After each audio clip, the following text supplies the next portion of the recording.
Les prières de traversée.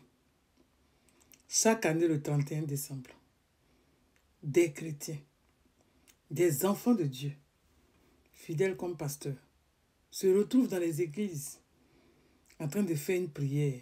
Comme quoi, ils vont traverser l'année.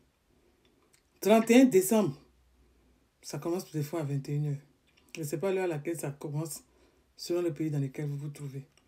C'est devenu le business le plus lucratif chaque fin d'année. Pour les églises, pour les pasteurs. On voit les pasteurs habillés en blanc. Comme quoi, ça ressemble à la religion. Ça ressemble à quelque chose de beau. L'année est finie, Dieu m'a gardé, je m'en vais lui dire merci. Ah, Yahweh, chrétien. Chrétien, pourquoi vous faites ça à Jésus? Chrétien, pourquoi tu fais ça au Christ? Chrétien, comment tu peux balayer du revers de la main le sacrifice puissant que Christ a acquis pour toi à la croix? Ça fait mal et c'est triste. Quand on voit que ce sont les pasteurs même qui encouragent ces choses, on arrive bientôt en décembre. Chaque pasteur va faire son affiche de prières de traversée. Et chaque congrégation va faire son affiche de prières de traversée. Comme si l'église de Christ, le corps de Christ était divisé. Pendant que le corps de Christ est un. Les prières de traversée. Les prières de traversée. Je me demande à quoi ça répond. On va rentrer dans la parole. Hébreux 9. D'accord? Nous allons rentrer dans la parole Hébreux 9. Je vais prendre à partir du verset 6. Or, ces choses étant ainsi disposées, les sacrificateurs qui font le service entrent en tout temps dans la première partie du tabernacle. Et dans la seconde, le souverain sacrificateur seul entre une seule fois par an, non sans y apporter du sang qu'il offre lui-même et pour le péché des peuples. Ça veut dire que quoi? Dans l'ancienne alliance, une fois par an, le souverain sacrificateur rentrait dans le tabernacle pour offrir un sacrifice pour le pardon du péché. Donc ça, c'est le verset 9. Hébreux 9, verset 7. Hébreux 9, verset 8. Le Saint-Esprit montrait par là que le chemin du lieu très saint n'était pas encore ouvert, tant que le premier tabernacle subsistait. C'est une figure pour le temps actuel, où l'on présente des offrandes et des sacrifices qui ne peuvent rendre parfaits, sous le rapport de la conscience, c'est lui qui rend ce culte. Et qui, avec les aliments, les boissons et les diverses ablutions, étaient des ordonnances charnelles imposées seulement jusqu'à une époque de réformation. Le livre d'Hébreux vous dit, ce que vous faites là, ce sont des ordonnances charnelles. D'accord? Il y rentre. Il dit, et qui, avec les aliments, les boissons, les diverses ablutions, ainsi que étaient des ordonnances charnelles imposées seulement jusqu'à une époque de réformation. Tout ce que vous faites, vos offrandes, vos prières d'action de grâce, vos prières de 23h30 jusqu'à minuit. Dans certains pays, quand on dit c'est le 1er janvier, il y a un bateau qui sonne. Et quand on entend le bruit du bateau, oh, on a traversé. Ce sont des œuvres de la chair. Ce sont des œuvres charnelles. Hébreux 9, verset 11 dit, mais Christ est venu comme le souverain sacrificateur des biens à venir.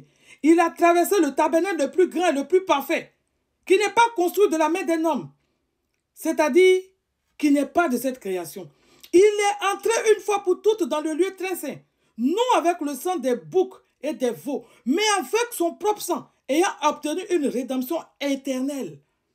D'accord? Hébreux 9, verset 12 dit, Christ a acquis pour nous, avec son sang, une rédemption éternelle. Vos actions de grâce, vos prières pour aller vous protéger, Dieu voit ça comme des actions charnelles. Le sang des boucs et des animaux. D'accord? La Bible dit que ces choses-là nous étaient imposées jusqu'à une époque de réformation. Va lire Hébreux 9. D'accord? Ce sont des ordonnances charnelles dans lesquelles Dieu n'est pas. Jésus a traversé un tabernacle qui n'est pas fait de la main d'un homme. Non pas avec le sang des boucs et des animaux, mais il a traversé ce tabernacle une fois. Chrétien, où est ta foi? Chaque année, tu t'en vas tisser une alliance. Tu tisses quelle alliance avec Christ? Tu dis quelle alliance avec Dieu? Chaque année, tu dois renouveler une alliance. Pourtant, la Bible dit que Christ est à traverser ce tabernacle-là une seule fois pour toutes. C'était un acte d'incrédulité.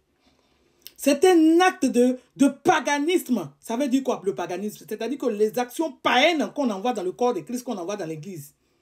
D'accord? C'est un acte de paganisme. D'accord? Dieu n'a jamais dit d'observer ces genres de fêtes-là. On voit vos pasteurs, chacun son habit blanc. Et c'est là ils vont venir prophétiser sur la nouvelle année. Qu'est-ce que 1 Pierre et 2 Pierre 3, verset 8 dit? Devant Dieu, là, 1000 ans, ça fait comme un jour vaut 1000 ans. D'accord? 1000 ans, ça fait un jour. Ok? Dieu n'est pas dans notre calendrier. D'accord? Dans notre calendrier grégorien, là, Dieu n'est pas dedans. Arrêtez ces histoires de numérologie. Je ne sais pas ce que les serviteurs de Dieu sont devenus. Au lieu d'enseigner Christ à l'église, ils enseignent la sorcellerie en direct. D'accord? Oh, il faut prier à telle heure. Il faut faire ceci. Chaque année, à cette heure, les mystiques sont en train de faire ceci. Mais laissez les mystiques être mystiques. Laissez ceux qui ne croient pas en Dieu vivre leur vie. Dieu même a voulu qu'il y ait une multiplicité sur la terre. Mais vous venez en train de faire des prières de traversée, donner des offrandes d'action de grâce pour bénir votre année. Mais vous faites honte. Vous faites honte au corps de Christ. Christ a payé le prix. Il a vaincu le diable. Mais vous trouvez les moyens d'aller tisser des portions d'alliance.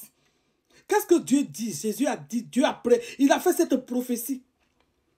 Il dit, voici la nouvelle alliance, Jésus même à mon sang. Matthieu 26, verset 28. C'est le sang de Jésus avec lequel nous tissons une alliance avec Dieu. Dieu ne tisse plus d'alliance individuelle avec les hommes. Écoutez ça très bien. La seule alliance que nous avons avec Dieu, c'est par la médiation du sang de Jésus. La Bible déclare que sans effusion de sang, c'est-à-dire que tant que le sang ne coule pas, il n'y a pas d'alliance. Aujourd'hui, on ne verse plus de sang pour pouvoir tisser une alliance avec Dieu. Oh, il faut tisser une alliance avec l'argent. J'ai dit que ce sont des actes de sorcellerie. Beaucoup de personnes qui étaient dans le monde occulte, aujourd'hui se sont retrouvées dans le corps de Christ en train de dire qu'ils sont devenus prophètes. Ce qui me plaît chez les gens qui ne prient pas Dieu, là, leur position, ils assument. Mais sauf que ceux qui sont dans le corps de Christ, qui ne sont pas de... C'est-à-dire que qui sont des loups parmi les brebis, ils n'assument pas leur position. Et la majorité des temps, ils se font appeler, je ne sais pas, cherchez le nom. Les prières de traversée ne sont pas de Dieu. Les prières de traversée sont des actes du diable. Parce que quand tu vas dans une prière et veiller de traverser chaque année, tu es en train de dire à Jésus, tu es en train de dire à Dieu que le sacrifice de Jésus, là, il n'a pas fait une fois pour toutes. Toi, chaque année, tu t'en vas renouveler ton sacrifice. Comme si tu partais rentrer dans les alliances sataniques et démoniaques des gens. Vous ne savez même pas quelle alliance ils ont. Vous rentrez là-bas chaque année, viens tisser une portion d'alliance, viens renouveler, viens, Dieu va protéger ton année. Dieu t'a dit ça depuis quand? Tu fais ça pourquoi? Tu fais ça pourquoi? C'est le moment de rentrer en toi-même et de savoir si tu sais ton pasteur, bien si tu sais Dieu. Si tu sais vraiment Dieu et que tu te retrouves encore dans une prière de traversée, c'est-à-dire que tu refuses le sacrifice de Jésus. Nous ne sommes pas sous la loi. Romains 6, verset 14 dit que nous ne sommes pas sous la loi, nous sommes sous la grâce. Dieu a acquis pour nous, au travers de Jésus-Christ, une rédemption éternelle. Il n'y a aucun autel qui peut parler contre toi. Parce que Jésus-Christ a traversé le tabernacle, un tabernacle éternel, non pas avec le sang des boucs et des animaux, mais avec son propre sang. Les prières et les veillées de traversée, c'est une grosse arnaque dans l'église. D'accord? Tout le monde se retrouve à l'église. Ce jour-là, tu vois, tout le monde devient chrétien. Vous n'avez pas honte. Dieu n'est pas le Dieu du premier jour de l'année jusqu'au dernier jour de l'année. Il est Dieu, raison pour laquelle Jésus a dit, je suis avec vous jusqu'à la fin du monde. Jusqu'à la fin du monde, ça peut être jusqu'à la fin du monde, la fin du monde. Mais la fin du monde, ça peut être, c'est le jour où tu quittes la terre. Dieu a déjà prévu tout.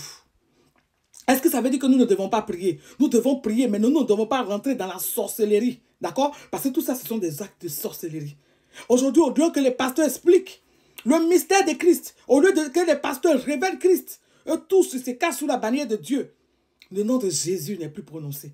Le nom de Christ n'est pas prononcé. Le mystère de Christ n'est pas expliqué. On parle d'individualité au lieu de parler de corps. Tu traverses quoi? Tu traverses quoi?